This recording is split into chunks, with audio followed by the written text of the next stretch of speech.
দিদির আবার একটু খাওয়া দাও। ব্রিজের জন্য টাকা বরাদ্দ করে রাজ্য সরকার। 2018 সাল থেকে জমি অধিগ্রহণ শুরু হয়। স্থানীয়দের দাবি ব্রিজের জন্য 98% জমি অধিগ্রহণ হয়ে গিয়েছে। কয়েকজন জমি দিতে অনিচ্ছুক। ব্রিজের কাজও শুরু হচ্ছে না। আমাদের জায়গা হাঁসপুকুরের ওখানে ছিল। আমরা সরকারি মা আমাকে খাওয়াই দেয় না, তাই তোকে খাওয়াই দিচ্ছ। ওখান দিয়ে যারা দ্রুত হয় এবং আমরা যেন দেখে যেতে পারি।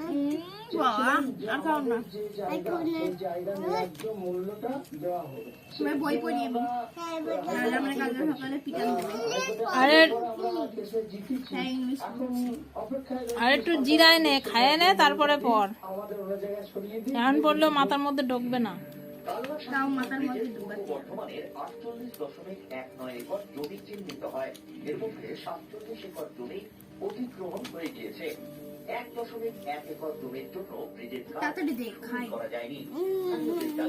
কালনা শান্তিপুর ব্রিজ তৈরি হলে গঙ্গার দুপারের দু জেলার অর্থনীতির চেহারা বদলে যাবে।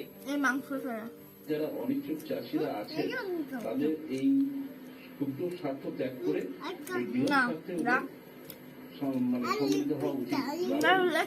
এখান থেকে কি হবে, এখান থেকে ব্যবসা বাণিজ্য যেমন বাড়বে, মানুষের আর্থিক উন্নয়ন হতে পারবে, ছোট ছোট বৃদ্ধি পাবে।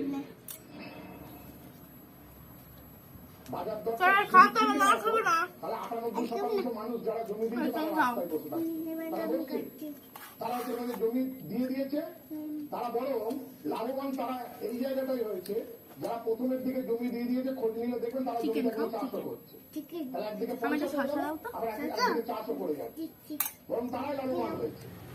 কোন সরকারি প্রকল্পে 90% জমি যদি অধিগ্রহণ হয়ে যায়, সেই 10% মানুষও সেই প্রকল্পকে আটকাতে পারে না সরকারি আইন অনুযায়ী।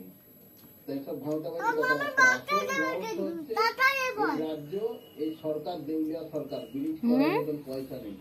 তাই কালনা থেকে নবকুমার রায়,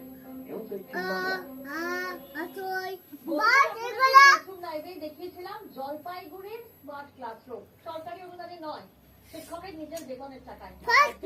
এই গ্রাম, সেখানে প্রধান শিক্ষকের টাকায় ক্লাসরুম। অবস্থায় প্রধান শিক্ষক নিজের কাঁধে তুলে নিলেন দায়িত্ব।